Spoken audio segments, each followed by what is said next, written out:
Welcome back to ZenPod, my dear friends. In part two of our conversation with Sudha Raghunathan, we will delve into deeper aspects of her experience and her singing career. In part one, we spoke about Sudha's view on spirituality, her experience when music and spirituality interweave, Sudhaji's stage and performance experiences, her project Expressions Espresso and how it came about, starting with the name, the challenges she faced, and how she overcame the fact that she actually did not know quite a few of the guests personally. Her take on music and mind, her fond memories at the Tyagaraja Aradhana festival, and what draws her to the celebrations year after year for the last 3 decades. Sudhaji also gives her views on why do we latch on to and get attached to some songs being sung by specific eminent artists. We also get to hear Sudhaji sing Mutte Tirupatti Tirunagai song, a very peppy number that will surely get your feet tapping and have you engrossed in her voice. Let's now jump into the conversation and enjoy ourselves for the next 40 minutes. Thank you.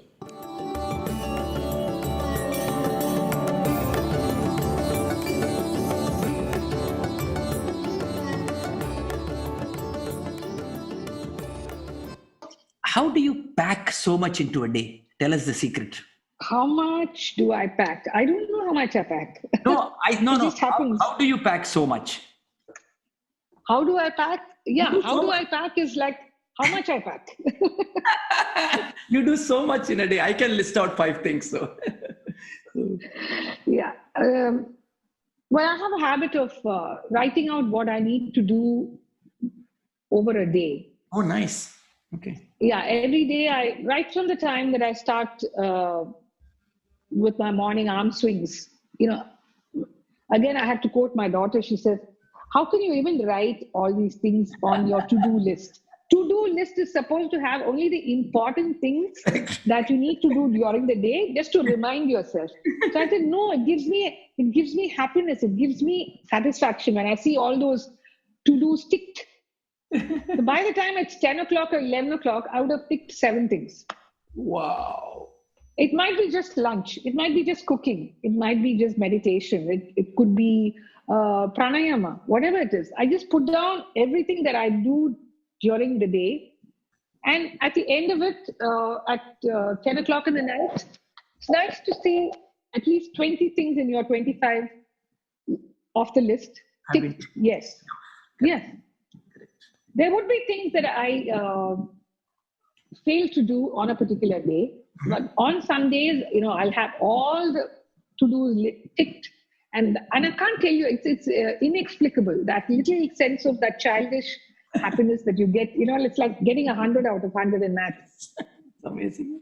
Yeah, because now that you're saying, I'm thinking, I've never written, exercise and yoga, and that's beautiful. You should try it.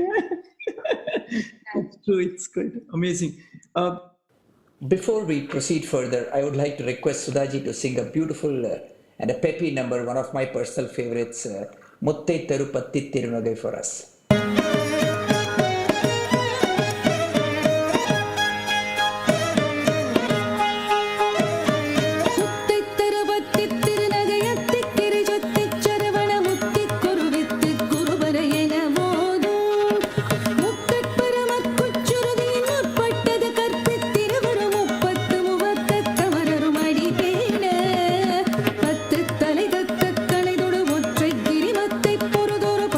பகல்வட்ட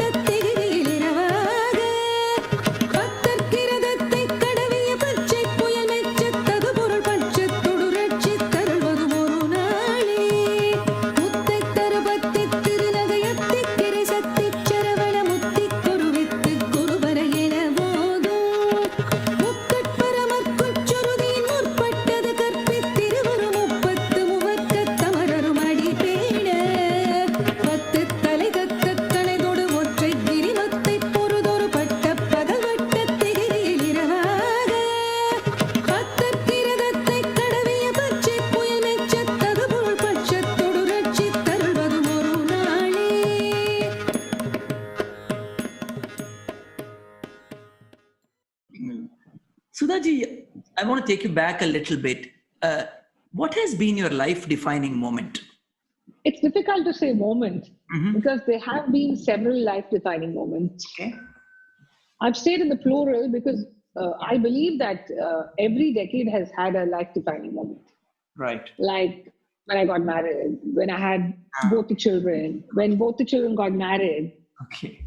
when I sang at the UN, when I started Samudaya Foundation, Yes. when I walked into my guru, M.L. Vasudha house, and she said, yes, you can be my disciple from today. Wow. When I sat on stage for the first time to play the tampura for her, when I sat on stage the first time to sing with her. So all these are life-defining moments, aren't they? Wow. Absolutely. Absolutely. Yeah, it's. I would say it's a collective bouquet of life-defining moments. Because unless and until you cherish all these moments, you will never know the journey you have traveled thus far. If you forget all of those moments, your journey is like, okay, it's been 40 years since I've lived on this earth. Right. It's been 50 years, it's been 60 years.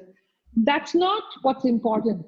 Correct. What is important is what you have done in the 50 years. Very true. Everyone lives. Everyone lives. Very true. We breathe. All of us breathe. All these activities that we do, every human being does. What difference have you brought to the world? What have you done differently to make yourself feel valued? What adds to that self-esteem? What adds to that pride within you? There always has to be pride, I would say. But it's not the pride that we call arrogance or ego. It's the pride that gives you the satisfaction and the fulfillment that you have done this much. And that pride leads you to that contented state. Beautiful. I like the word fulfillment and contentment. So true. So true. So true. Beautiful. Your eureka moment or your biggest satisfaction moment. I mean, I know again there may be several, but if you had to pick one. When I decided I would be a musician. Wow. Because there have been several, I'm a famous person for this to-do list. So instead of to do, I had a to become. Oh, what would I be? Okay. Yeah. So I wanted to be a gynecologist. Wow. And hence I studied science, and I must admit that I was a very good student. Okay. Like I would be extremely good in my laboratory activities. My dissections of the cockroach and the tadpole and the frog was impeccable. I mean, you couldn't find a single fault. If I put out the ovary system or the reproduction system of the frog, right, and separated the ovaries and the eggs and all that, you could not find a single flaw in that. Wow. Nor in my drawings or the writing or in my practical books. So everything had that fizz in it, that finesse in it, only because I was so passionate about what I wanted to do. I wanted to get into medicine. Wow. Well, at that point, of course, I was just a kind of a wannabe in music, and I used to sing well at the college valedictory functions and inaugural functions, and represent my college for all the competitions. There was nothing that was left out. Nice. So my professors kind of, brainwashed me, and they said, no, you should not be doing medicine. You should get into something that will give you a little more time for music. My God. So when I kept on saying that, I said, okay, they make sense. And also my mother was pushing me on one side towards music. So I said, maybe I'll give it a try. I mean, I was not going to give up academics at any point because I had it within me to do well. I mean, it was not like I'm flaunting my abilities to be a good student. It just happened naturally, because I would put in the hard work. I would want to see my paper written neatly, all the points brought in, whether it was this or that. So I got into economics. And of course, Even then, I wouldn't attend my classes very regularly because I would be called off for intercollegiate competitions and all that. Okay. But then still, I would be the topper in microeconomics or macroeconomics or statistics or whatever it was. Okay. And again, that set me thinking, okay, my first dream got kind of aborted, got cancelled. So now let me try. I'm going to sit for the IAS or IFS. So I was in the third year when I thought that, yeah. Wow. I said, I'm going to sit to my exams, civil service exams. And then somewhere become a diplomat. I had this, when you're 18 and 19, you have those stars in your eyes where you think, looking at people, you want to become them. You have that sense of wanting to become somebody. Correct. You always have that, yeah. So instead of telling yourself you want to be somebody, you want to become somebody, like somebody. So you have those examples of your heroes and all that. And that was when this Eureka moment happened, that I won the scholarship given by the central government of India. It's a cultural scholarship that enables you to learn from somebody very prominent, somebody like an icon or legend. Oh. They financed that project. And so my mother and father, they took me to MLVMA and they said she's applying for it.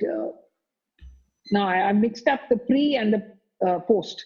Now I'm coming back, taking you 1 year earlier towards that journey. Yes. When we applied for the scholarship, we went to her and she said, we're applying for it. Will you be able to guide us? She said, yes, but of course the challenge lies in the fact that I won't be able to sit and teach her as such. Okay. She would have to grapple with the learning the kritis and all of it by herself. She can be on the journey with me, but I will not have the time to do it like a regular teacher, music teacher. Okay. So at that moment, who thought I was going to get the scholarship? So we nodded our head like robos and then came back. And then the next year when this announcement came, I didn't know what was happening. And that was really now you spoke about intersection between spirituality, music and the spirituality. There was really an intersection here. Brilliant. I was at crossroads. Now I was going to finish my third year in as Bachelor of Arts in Economics, and the scholarship landed. So now was I going to move towards the scholarship or was I going to do my master? Yeah. So was I going to do that? But then I said, okay, I'm going to do my master's, but also move towards taking on the scholarship. Okay. So I started going to MLVMA, and it was a very tentative journey initially. Mm-hmm. And then the 2 years of scholarship, official scholarship, and then they do an appraisal, and I got another year for my merit.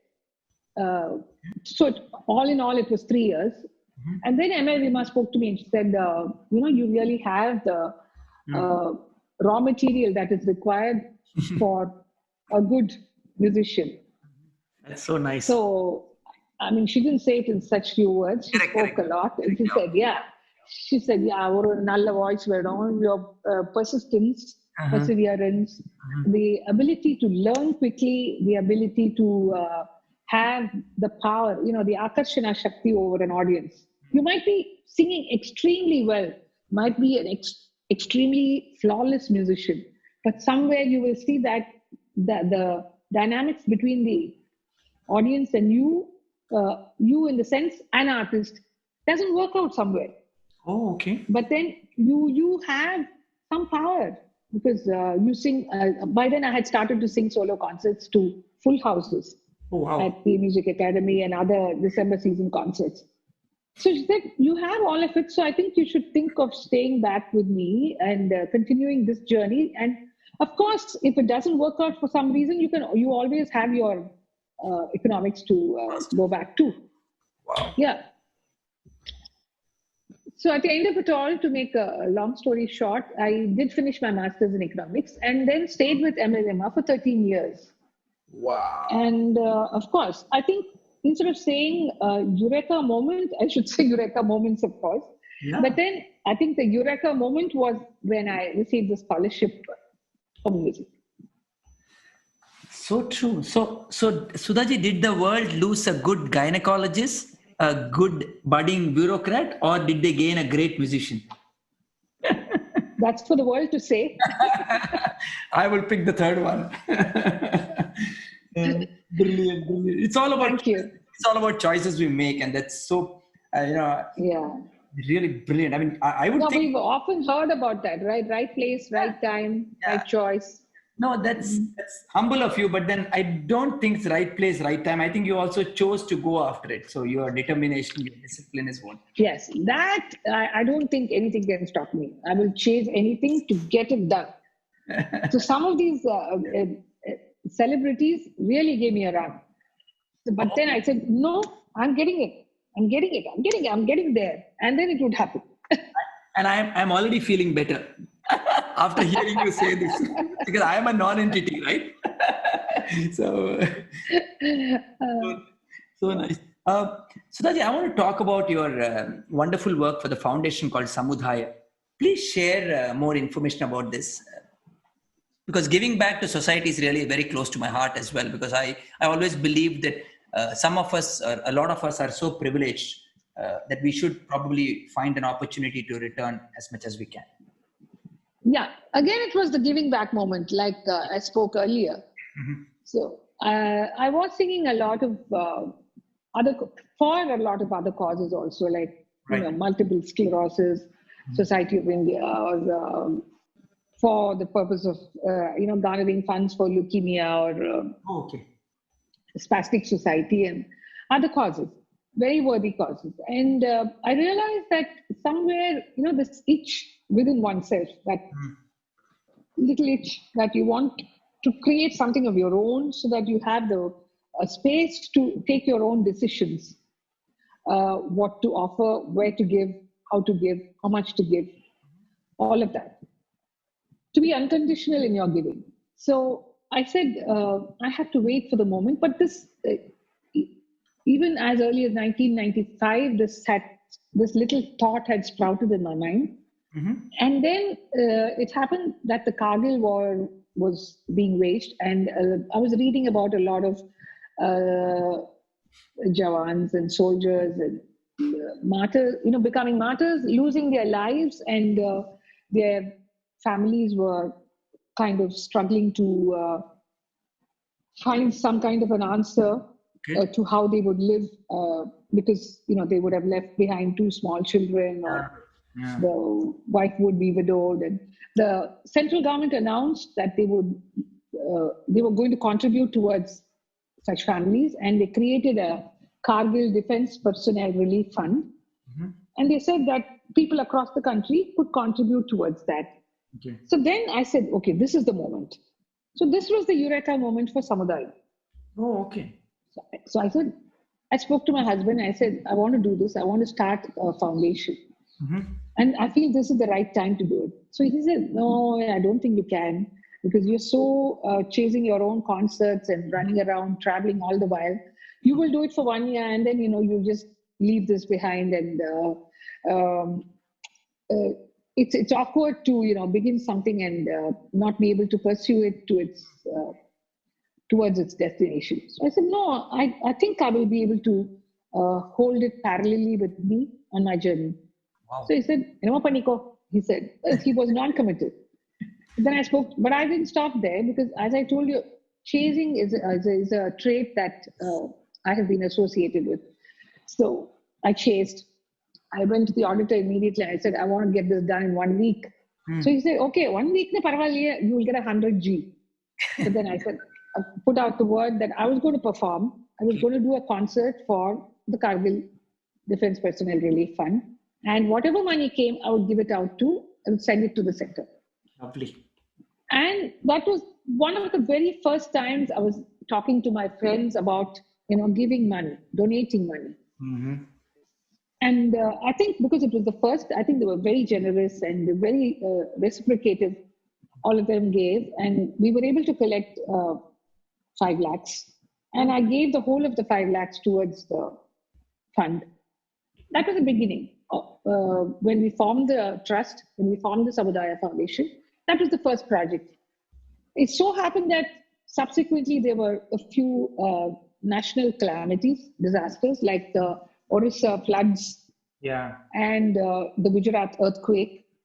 So again, I sang with OS Arun, and then we collected some money, and I gave 3.25 lakhs to the Gujarat earthquake relief fund. And then I realized that these national calamities, you are just a small little,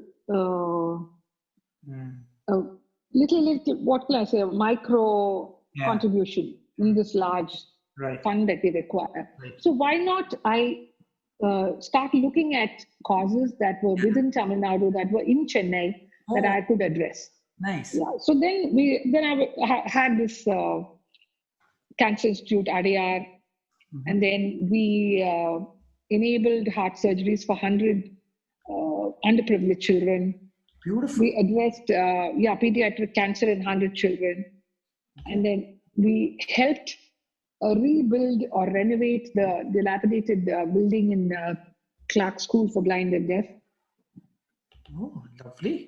Those were some of the causes. And then, of course, muscular dystrophy. We bought BIPAP, non-invasive ventilators, and wheelchairs for them, motorized wheelchairs. Nice. For these children.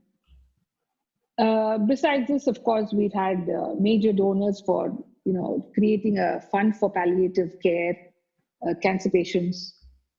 So in Mari, over 20 years now, we've addressed. Every year we would come up with a different cause. Okay. And then whatever I would put out an appeal towards that, for that cause, and people would contribute across the world, and we would give away the check to the beneficiary in front of an audience, so that people came to know about what we were doing, and they would also join in this.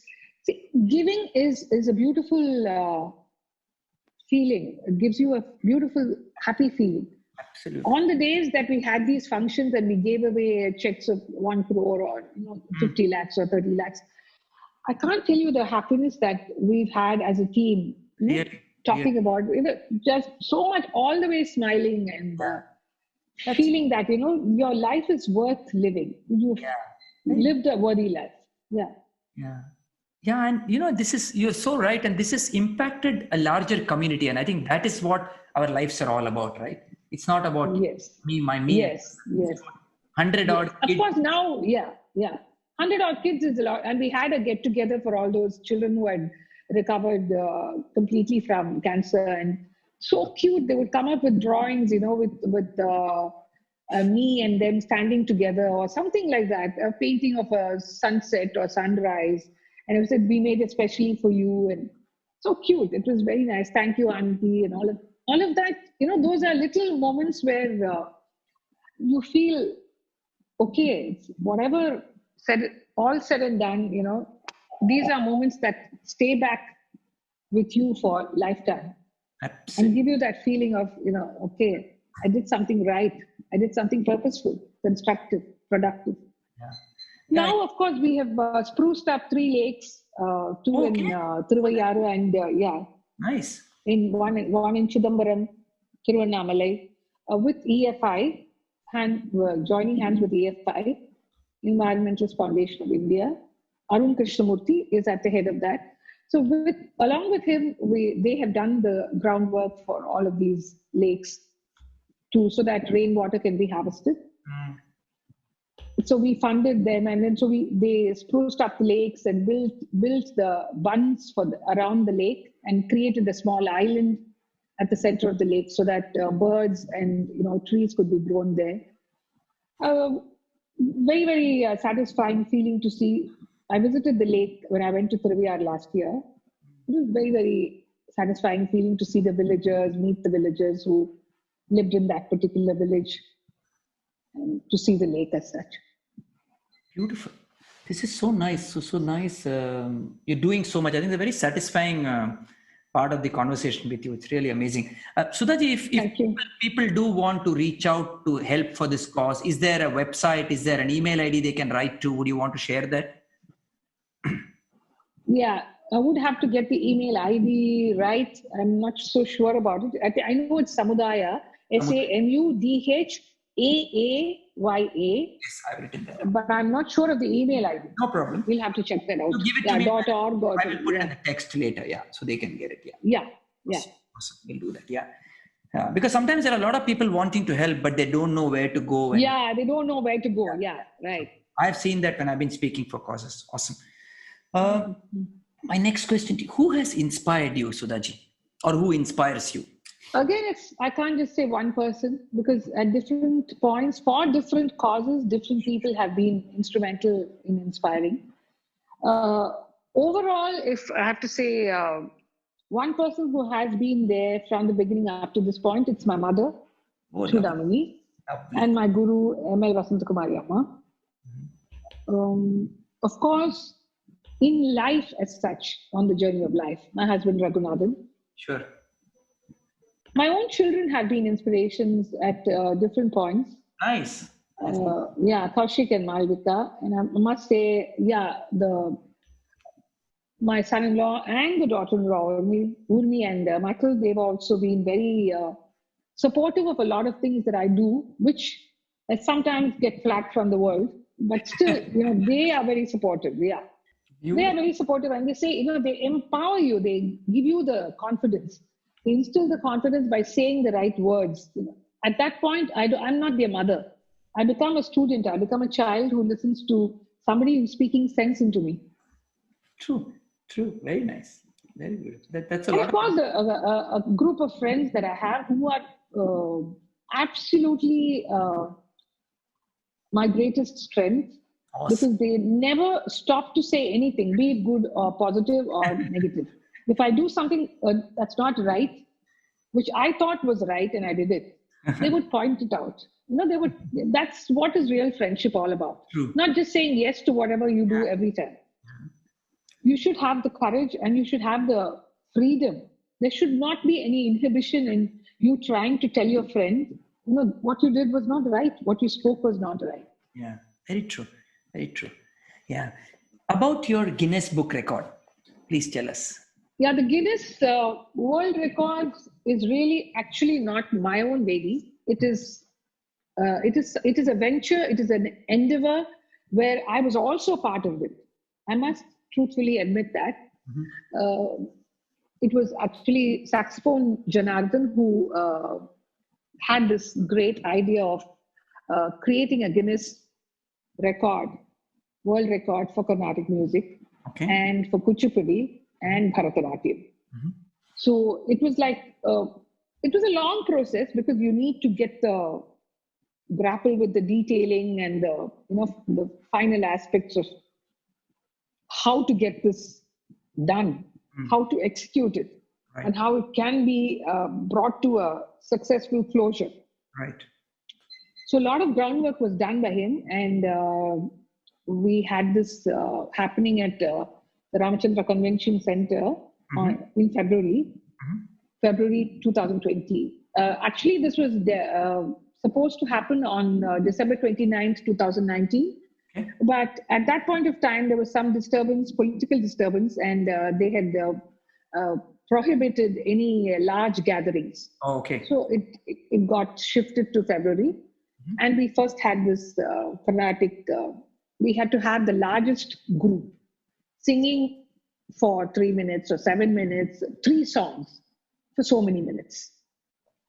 So we had this group coming in we had lots of music students, many music teachers, some artists. Okay. All together we sang. I mean, there were we had no rehearsal at all. So there were certain songs certain songs which are very well known, and anybody can get into that composition. Okay. And of course, invariably it would be a Tyagaraja composition, and again invariably a Pancharatna Kriti. So we sang Yanduro Mahanubhavulu. Oh wow! And Sri Ganapatini, again a Tyagaraja Kriti. And the first attempt was declared as a failure because the group, the officials who go around as checking singing, because there could be people sitting in the crowd not singing. Oh, So okay. in a way, you create a group. That has happened in several other attempts at records, Okay. creating records. You have 700 people sitting there, but only 500 will be singing. The 200 will be physically present. Oh, okay, okay. So in this case, they had people, officials going around to check whether each one was singing and producing music. So the first attempt, they said, I'm sorry, we cannot offer it to you because according to the feedback from our officials, we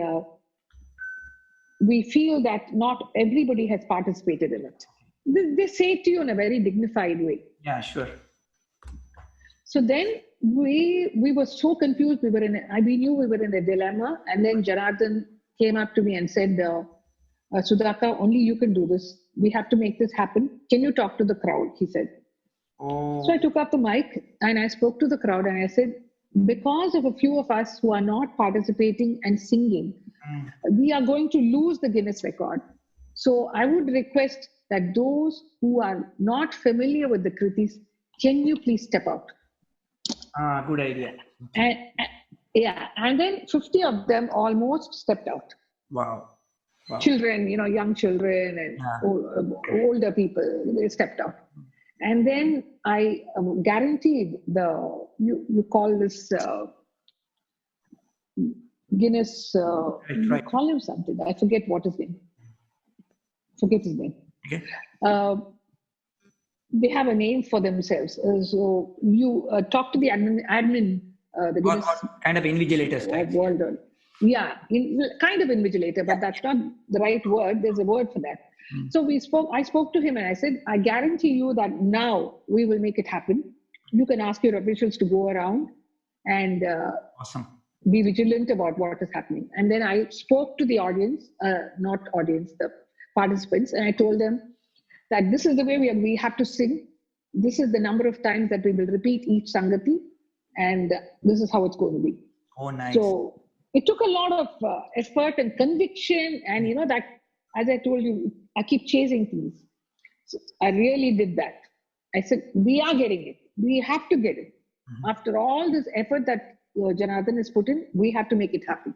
Brilliant. So those last moments were really defining moments. And after that, you saw all those heads come together and you were waiting for the verdict. They said, yes, we are granting the awesome Guinness World. Yeah. So the same thing happened for Kuchipudi and Bharatanatyam. They had it more as a lesson because the world's largest lesson band as a lesson. So it was like teachers teaching students. Correct. So I guess that was much more easier because even if a student was not familiar with the steps, if you looked at the teacher, you would be able to produce the you can reproduce adavers or the movements. Yeah. Correct. But then I think hats off to saxophone Janardhan for having made this possible for Carnatic music and the field of dance. Beautiful. Three records on the same day I had tricked was something very difficult, and I think he made it happen. Beautiful. Awesome. Thank you and congratulations. And before we jump into the final part of our podcast, where we have a rapid fire with Sudha Raghunathan, I would like her to once again sing a last number for us, which is Enne Enne Seidai, in her mellifluous voice. Couldn't resist it. Sudhaji, over to you.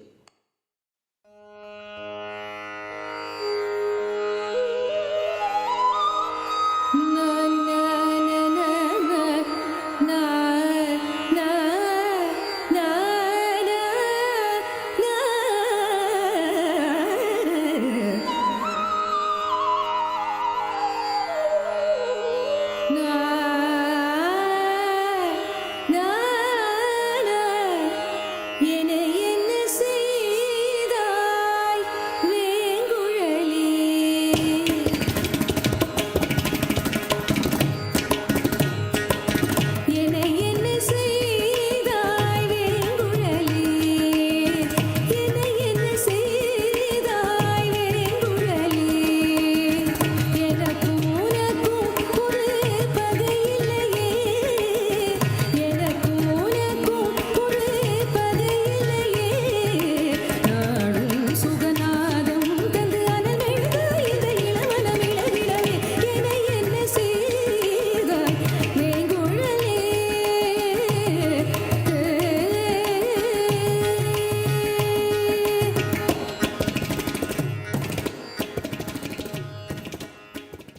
And I want to quickly close by just asking you a few rapid fire one lines, and you can choose to answer it very quickly, Sudhaji.